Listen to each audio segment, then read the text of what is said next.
I don't know that I can do much better than that. I've got room to work with it. I may try the business card and slide it back a little bit and change that angle just ever so slightly. I'll show you what I mean here. Okay, so here's my business card.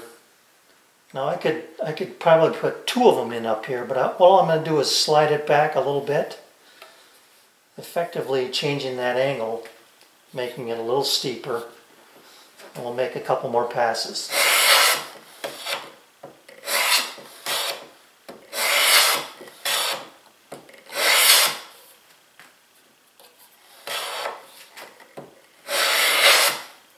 There.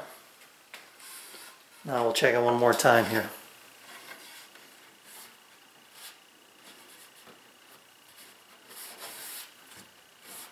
I can live with that.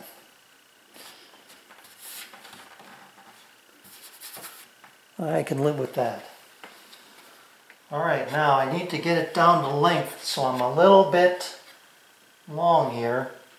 And what I'm going to do now is loosen that clamp and position this opposite longboard in the exact position it needs to be in.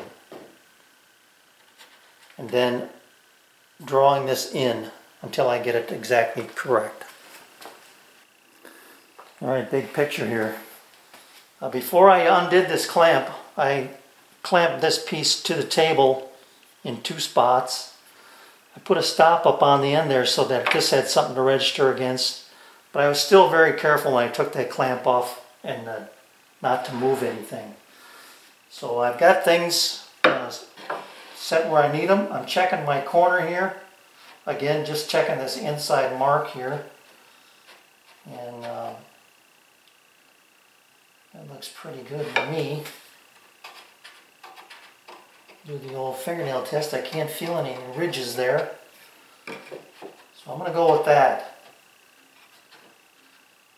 Alright, so I can snug this up a little bit more. Now I know that's where these two pieces are going to live as in relation to this end anyway. Now you can see when I put this in here, I don't have far to go at all. And you want this line in here, this one, the gap to be parallel, and you want the miters to be tight. Now the miters are tight and the gap looks pretty good to me. So I can take and just keep working this end, because the opposite corner was one that I really liked to begin with. Alright, so I'll take and make a few strokes, still working this end, keeping my business card in the same spot, and then I'll come back and show you what it looks like. I'm only showing you one corner here, but you're going to have to trust me. The other corner is equally as good. There it is, it drops right in there, and just push it in. It meets the corner of both pieces. And the miters are nice and tight. And there it is. Both ends, or both sides here. So that's this corner, or two corners done. Or three, I guess. We'll get the one cut up on the other end. We've got to finish the fourth one. So now I'm going to mark. I'm going to take this. This one's done. These two ends are done.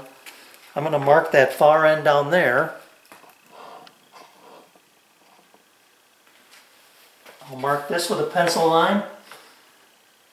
I'll cut that and then go through the same procedure. So you're just going to repeat everything I did up to this point on the other end until you get the exact fit you're looking for. So we'll come back when I get ready to put this all together.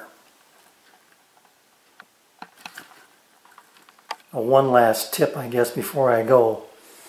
Before I remove this clamp, I wanted to clamp this piece in place so I have my reference edge down here in this corner. Alright?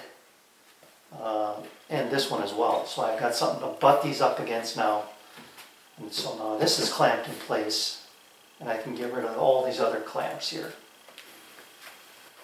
Now this is why you make your boards a little wider. This is so close. I'm gonna attempt to live with it, I guess. I'm gonna see how it goes here. But when I butt this up, I mean, you can just hear that. I'm just short with this piece. So you'll never see it, I don't think, in a million years if you were to look down at this table top when I got done. But if it was way out of whack, what I can do is put this on the table, or put this on the joiner, actually is what I would do, and joint this down, effectively lengthening this edge. Because I have enough width to work with. So if I ran it over the joiner one time, I would probably lengthen that just enough. Maybe even make it longer than what I need. So I'm going to leave it alone for now. Move my clamps. I guess I can't leave it alone for now. I've got to decide. Because if I cut this piece to length, it will also be short. Alright, so I just made my decision. I'm going to run this piece over the jointer one time on this edge, lengthening the length of that edge, and then I'll come back and show you what it looks like. Okay, so now you can see I'm a little bit long now, and I can take this back and shoot it a few more passes and get it to be where I want it to be. Now, if you can't see the other end down there, but the short piece is sticking out just a little bit like that. But all that can be trued up when I get done with everything, you know, block planing that or hand planing the end of this board down there to bring it flush again. So we'll be fine. So I'm going to take and shoot this some more and just get rid of that little bit now. Having to use the business card trick on this end as well. I've already got about 30 strokes into this, but that's about the only way you can do it when you get down to the last one. Just keep working at it.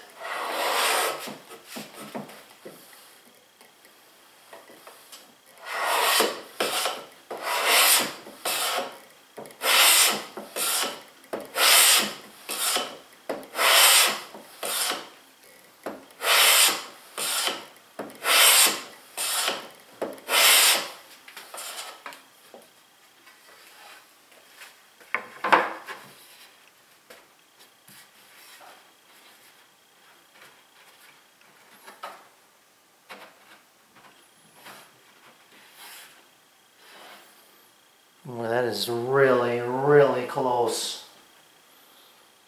I'm going to give it about,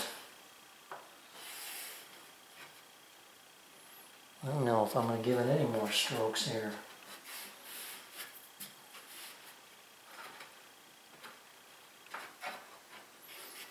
Well, what? Yeah. Maybe two more. Well, let's go one more.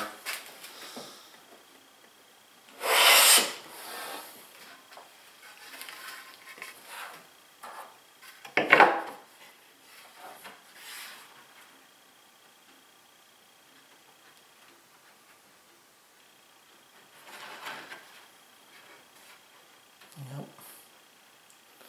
One more, and then let me show you what I'm looking at here.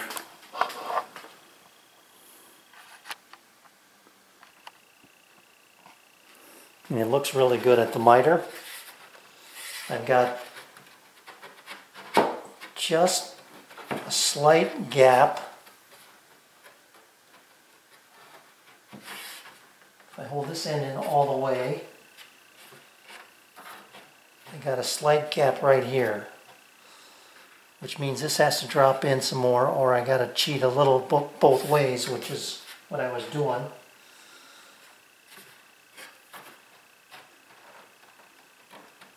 I'm going to go one more, and then what I think I might end up doing is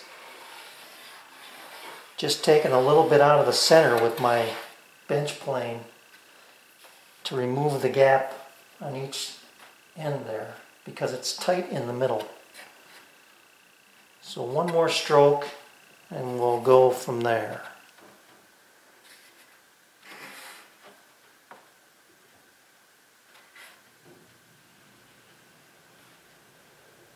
Actually, that's not going to tighten things up. I'm going to take some out of the middle first, from about right there to right there. There it is. After a little back and forth, I've got exactly what I want. Nice and tight here. The miter is good on both ends. So now we're ready to join her up with some dominoes.